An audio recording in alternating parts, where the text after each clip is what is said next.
Ever watch old movies again and realize how young you were when you first watched them? So this studio, named Giznep, which is what the logo totally looks like anyway, made a great Mermaid movie in '89 that was very influential to me as a child. So put on your nostalgia goggles, let's talk about The Little Mermaid. So we open up with this great little pirate ditty, which is awesome. I appreciate all these sailors know about merpeople in detail. These guys are like, the king is King Triton, and I know that. And they're right. Like, they're right. A mermaid is right beneath them. Okay, so always trust salty old sailors, I guess. Anyway, cut to the worst song in the movie. Dorky, weird, and awkward. Ariel is the only one with normal hair and no dorky accessory. So I'm guessing the animators were like, hey, we want to make sure that Ariel, the youngest, is the hottest of her siblings, so we're going to give everyone a stupid hat except her. Bam. Giznep animation geniuses. Want to make yourself look better when surrounded by other people? Bam! Put them all in stupid hats. Want to make it clear that you're the wingman? Bam! Stupid hat. Want to never be taken seriously? Bam! Stupid hat. But where's Ariel during all this stupid hat wearing? That's right, in a fun, dead guy ship. She swims past dead bodies and thinks nothing of it, just wants some forks. It's her hobby, I guess. So the ship that she explores had this whole conspiracy theory that it was the ship that Elsa and Anna's parents took that went down in Frozen, and they were going to go to Rapunzel's wedding in Tangled. So the theory goes they did not die, but they escaped and they became Tarzan's parents too. It was such a cool conspiracy theory that all the movies were connected somehow, and then Giznep went and ruined it in Frozen 2. Yep, there's the ship, and the parents are dead, and so are your dreams. All right, introducing our main villain, which is teenage stupidity. I'm 16 years old. I'm not a child. First of all, if you are 16, you are definitely a child. In the eyes of the law and in the eyes of everyone else. In the source material, she's 16. I would know because I read the original. But they did not have to keep her 16. They definitely could have written her as older. It would have taken one line of dialogue change. Here, I'll do it for them. I'm 21. I'm not a child. Boom, that's it. Did it. See, when I saw this as a kid, I was like, yeah, 16-year-olds are adults. Shut up, King Triton. Let her do what she wants. You know, kids don't really know anything, so they all think that 16-year-olds are adults. But I'm here to tell you now, 16, not an adult, not even a little bit. You're 16, you're a child. Just shut up. Little Mermaid was a child. Whatever. Anyway, so off my soapbox. So then Ariel gets distracted and sees this boat right overhead. And this scene for me, this is just what makes the whole movie amazing. The fireworks, the music, the beauty. She's just drawn to something she doesn't understand, but she really wants to. I love the idea that a magical, random occurrence could just enchant you and change your life forever. Some people meet their soulmates on an elevator or find a new career from talking to a stranger. The world is amazing, and new experiences could change your life at any time. Her finding this boat is just wonderful and life-changing and sweet. And on the magical boat is a boy. Eric is having fun playing his recorder to his big fluffy dog until they reveal this statue that he definitely should have noticed before this. They put a statue on the boat. They didn't, put it in the square or something. So now, theoretically, in this movie, someone would have to carry a 1,000-pound statue back onto land. So anyway, a big old storm suddenly blows up.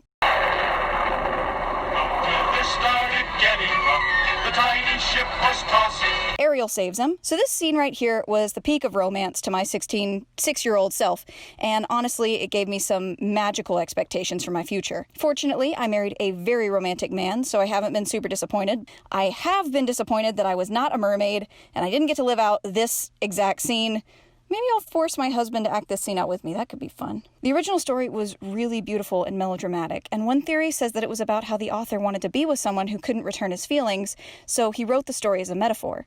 The Little Mermaid could never be with a human because they're from totally different worlds. I think the yearning and the possibility of experiencing a new world with someone you have nothing in common with is romantic but unrealistic, and that's what the story was originally about. The story is a little different and it doesn't end happily, but it is really pretty and poetic, and you should definitely read it. Anyway, jarring tone shift. Under the sea. Under the sea. This song is a total bop. Also, there's no reason for this crab to be Jamaican, but I'm glad he is. He is giving us the greatest song in this whole movie, and Ariel doesn't even stay for the whole thing, so ungrateful. Next up, confrontation with Dad.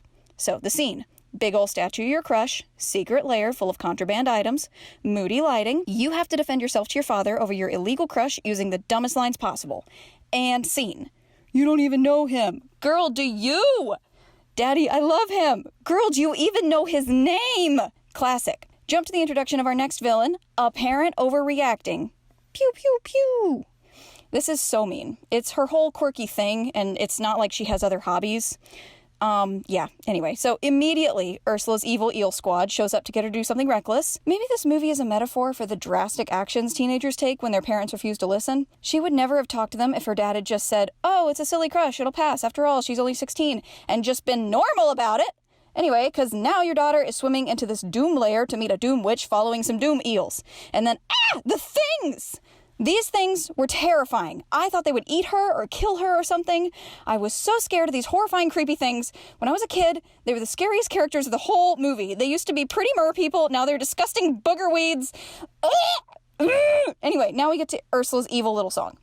I like that these mer people in her flashback hologram / major red flag potion were willing to trade their souls to be hot. They would have loved each other without the magical transformations. They just needed confidence. Ursula seems to make deals that involves how shallow people are and how they could have gotten what they wanted with more confidence and intelligence instead of a magical solution.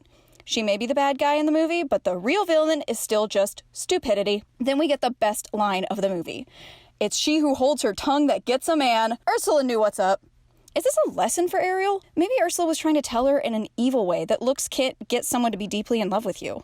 That's the trap Ursula sets. She's like, haha, love can't happen just from looks, stupid mermaid, which is kind of sweet. Ursula's like your weird aunt who lets you touch a hot grill so you'll learn something. So Ursula gets a villain rating 7 out of 10. Could have been more evil, I guess. But where is Prince Eric during all this? In his castle by the sea. He lives in a castle by the sea. There's even a staircase that goes right down to the ocean. She could have just swam up and said hi. He even hangs out right by the water. She didn't need the legs. It's not like he lived on a mountain. So now Ariel's a human. She's cute and mute and gets an invite to the palace because she's pretty, I guess. Do they always invite random mute girls to eat with the prince for dinner? No, just this one? Just this one girl who doesn't know how forks work? They are so desperate to get this guy married, they want to send him off with a random mute stranger. So I guess her fork hairbrush routine kind of won him over? Anyway, cue to the next day, and I can't tell if this is really sexist because he's falling for her looks and naivety, or just really progressive because he can admire the personality of someone so fun and curious and daring who can't even talk. Again, all this was very magical and romantic when I was a kid, but now that I'm older, it's kind of creepy because, again, she can't talk. Glad they had a fun date, though. Later that night...